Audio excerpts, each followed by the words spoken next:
This P0393 repairing video is dedicated to Audi's drivers.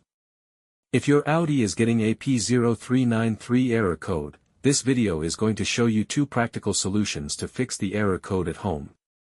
Use the OBD2 scanner to scan your vehicle and see the error code P0393. It means that the engine control module detected the engine camshaft position sensor circuit is not within specifications. Here are two of the most practical solutions to fix Audi's P0393 error code. Method A, the crankshaft position sensor. The crankshaft is most often located on the front underside of the engine. It can usually be found mounted to the timing cover. First, carefully remove the crankshaft position sensor from the vehicle. Visually inspect the sensor to make sure it hasn't been contaminated by a leak from another engine component. Use a multimeter to proceed with a resistance test on the crankshaft position sensor. In order to get a correct reading, check your owner's manual to see the specific crankshaft position sensor resistance range for your vehicle. If you don't get a reading, this indicates that the crankshaft position sensor is faulty and needs to be replaced. Check to make sure the O-ring from the sensor hasn't fallen into its hole, then replace it with a new crankshaft position sensor. Method B, the camshaft position sensor.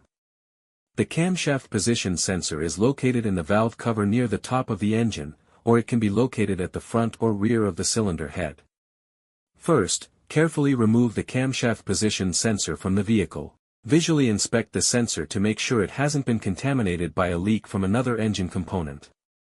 Use a multimeter to proceed with a test on the camshaft position sensor.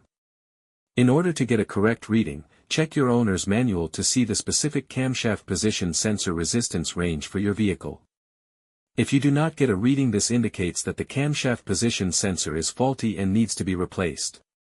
Check to make sure the O-ring from the sensor hasn't fallen into its hole, then replace it with a new camshaft position sensor. So here are two of the most practical solutions to fix Audi's P0393 error code. After the repair, you can now use the OBD2 scanner to clear the error code, and tap the rescan button one more time to make sure everything is fine with your vehicle. To save more money on car expenses, buy an engine code scanner at the description link below, or check out the video here for more info. You're also welcome to leave comments below. Our mechanic professionals will answer them shortly. Don't forget to like and subscribe to our channel. Thanks again for watching this video.